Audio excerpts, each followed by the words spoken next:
I found the receipt on a Tuesday morning, folded neatly, tucked inside the inner pocket of his blazer, like a secret he thought would never be discovered. The hotel logo was embossed in gold. The date. 2 nights ago. The name signed at the bottom wasn't his. It was hers. Lauren. My daughter-in-law. I stared at the receipt for exactly 8 seconds. Long enough for the nausea to rise, not long enough for rage to take hold. I didn't scream. I didn't cry. I didn't confront him. Instead, I refolded the paper, slid it back where I found it, and buttoned the pocket closed like I was burying a body. Let them think I'm still that soft-spoken wife, the one who overlooks, who forgives, who quietly cleans up the messes others make. Let them laugh behind my back, thinking I'm too naive or too old to notice the way they glance at each other across the table. That's the thing about being underestimated, you become invisible. And invisible women. We move in silence. We strike without warning. They thought I would fall apart. But I was already laying the foundation to burn everything they built, brick by brick, while they stood on top of it, smiling. It started with a scent. A floral perfume I didn't recognize, lingering on the collar of his shirt. Not mine. Not Lauren's usual either. But the real crack came weeks later, during a family dinner I cooked from scratch. Like always, my son had just started night shifts at the hospital. Lauren insisted on staying with us while he adjusted. I welcomed her, like a fool. She called me Mom, with that sugary sweetness, always offering to help in the kitchen, pouring my husband's wine like she owned the place. That night, I had just finished folding laundry when I passed the guest room, the one Lauren had been staying in. I heard laughter. A man's voice. Her voice. I told myself I was hearing things. But then, my husband's distinct, low chuckle. The sound lodged in my chest like a shard of glass. I didn't confront them. I didn't knock.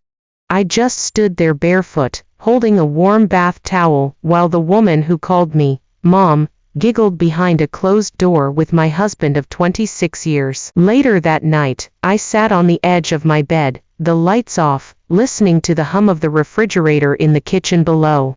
I stared at the shadows on the wall and thought, this is the moment women lose themselves. Or find themselves. I chose the latter. Because what they didn't realize was that they'd just lit a fire under a woman who'd been quietly gathering gasoline for years. They saw me as a woman whose best years were behind her. The kind who fusses over casseroles, folds laundry with military precision, and lives for the joy of hearing someone say, "Thanks, Mom." What they didn't know, what no one in this family knew, was that behind those casserole dishes and pressed linens was a woman who had been building her own empire. 5 years ago, after my youngest left for college, I started selling handcrafted soaps online. Just a hobby at first. But it grew. Orders came in faster than I could make them. I learned packaging, logistics, digital marketing. While my husband laughed off my little website, I was learning to optimize conversion funnels. While he watched football, I was up at 2 a.m. writing ad copy and managing supply chains. Soon, I was pulling in more per month than he made in his salaried job. But I never told him. I kept it under my maiden name, registered as a sole proprietorship. I bought a second phone. I hired a part-time assistant. I reinvested every dollar until my business valuation crossed 6 figures. Our house. Still under my name alone, a technicality from refinancing when his credit was poor after a failed investment. He thought the bank held the title. I smiled and nodded when he said things like, "This is our home." He never once checked the deed. I let him believe I was small. That was the only way I could move freely, like smoke. So while they laughed and tiptoed around their dirty little secret, I was laying out a blueprint in silence. Not just to leave, but to expose, dismantle, and walk away better off than either of them could imagine. At first, I thought it was just an affair, a cruel, disgusting betrayal I could compartmentalize, dissect, and eventually cut out like a tumor. But then things started shifting. And not just in my marriage. In my family. Lauren began growing bold, too bold. She wore tighter clothes around the house, and I caught her lounging on our couch in one of my silk robes.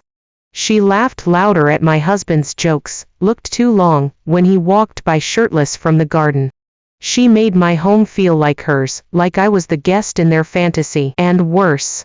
My son didn't notice. He was tired, distracted from his overnight rotations at the hospital, slowly losing his light. I saw him less and less. And when he did come by, Lauren was glued to his arm, playing the doting wife, whispering into his ear like the serpent she truly was. That's when it hit me. They weren't just breaking my heart, they were poisoning my son's life. This wasn't just infidelity. This was a hostile takeover. And if I didn't act soon, she would either get pregnant to cement her position, or worse, manipulate my son into pushing me out. She didn't want just my husband. She wanted my seat at the table. My kitchen. My home. My place in this family, and my husband. Too infatuated with her youth, her flattery, her manipulation, to even see he was being used. I started having nightmares. Not of them in bed together, but of me, invisible, replaced, erased from the narrative of the family I built from scratch. I knew then this couldn't just end in separation. I couldn't just pack a bag and start over. This had to be war. I didn't storm out. I didn't threaten divorce or cry in the kitchen. That's what they expected, some dramatic, tear-stained meltdown that would make them feel powerful, important. I gave them none of it. Instead, I got to work. The first thing I did was contact a private investigator. I didn't tell anyone, not even my best friend. Within 2 weeks, I had what I needed, time-stamped photos of my husband and Lauren entering a boutique hotel, leaving separately hours later, always within minutes of each other. Video footage. Screenshots of suspicious Venmo transfers. Even a recording where she called him, baby. It was all there, neatly organized into a digital folder labeled, closure. But I wasn't done. I contacted my lawyer next, the one who helped me incorporate my business. We updated the deed to the house, tightened protections on my business, rewrote my will, and created an ironclad trust. If anything happened to me, Lauren wouldn't get a single dollar. My husband. Neither. I moved most of my funds into a private account. Clean. Untraceable. I opened a new P.O. box. I began renting a luxury apartment under a Shell LLC, fully furnished, move-in ready, just in case. Then, I changed the locks on the office upstairs. My husband noticed and asked. I smiled and said, I'm organizing tax stuff. He nodded, already half distracted by his phone. Probably texting her. Then came the piece de resistance, a family dinner invitation. I asked my son, Lauren, and my husband to join me Sunday afternoon, for a homemade roast, like old times. I spent the whole morning baking, filling the house with the scent of comfort and warmth. As if everything were normal. As if I weren't about to burn everything they had down to ash. Because there's nothing more terrifying than a woman scorned, except a woman who's smiling while she loads the gun. The table was set to perfection, linen napkins, polished silverware, my best china. I made pot roast, buttery mashed potatoes, garlic asparagus, and baked a pecan pie from scratch. It was the kind of meal that says everything is fine, even when everything is about to explode. My husband sat at the head of the table. Lauren sat to his left. My son, bleary-eyed from his night shift, sat across from them. I sat at the foot, hands folded in my lap, watching them laugh, her fake, high-pitched giggle, his smug little grin. After dinner, I stood up quietly. I have something sweet for everyone, I said. But let's clear the air first. Lauren blinked. My husband looked mildly confused. My son just stared into his glass of water. I walked to the sideboard and pulled out a sleek black folder. Let's start with this. I slid the folder across the table to my son. You should see who your wife really is when you're working nights to support her spending habits. He hesitated, then opened it. The silence that followed was suffocating. His eyes scanned the pages, hotel receipts, photos, printed text messages, even a transcript of the recording. His face drained of color. What the hell is this? He asked, voice low and cracking. Lauren shot up. She's lying. She faked this. She's insane. I smiled. No, Lauren. What's insane is sleeping with your husband's father, and then pretending you're part of this family. Then I turned to my husband. You ruined your marriage, your reputation, and your son's trust for this. For someone who only ever wanted my place at this table. He tried to speak, but I cut him off. No. Don't. You don't get words today. You've had years of them. I slid 2 more envelopes across the table. One for him, one for her. Inside, you'll find eviction notices. This house. It's mine, has been since refinancing. You'll both be out by the end of the week. Your things will be boxed and left on the porch. Lauren gasped. You can't do that. I raised an eyebrow. You think you can seduce your father-in-law and keep the mansion. This isn't a soap opera, sweetheart. This is real life. My son stood suddenly, chair scraping the floor. He didn't speak. He just stared at Lauren like he couldn't recognize her. Then he turned and walked out the front door. My husband followed, sputtering. Lauren was left alone at the table, shaking, lip trembling. I stood calmly. Walked over.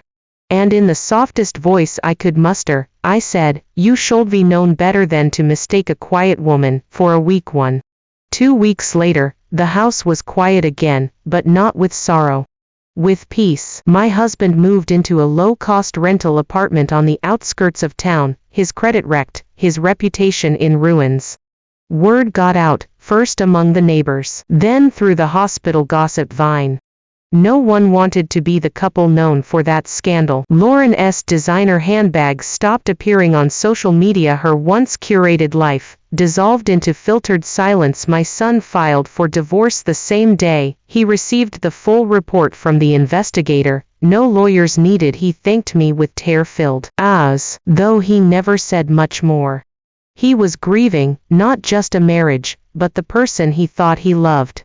As for me, I officially launched my business under my real name.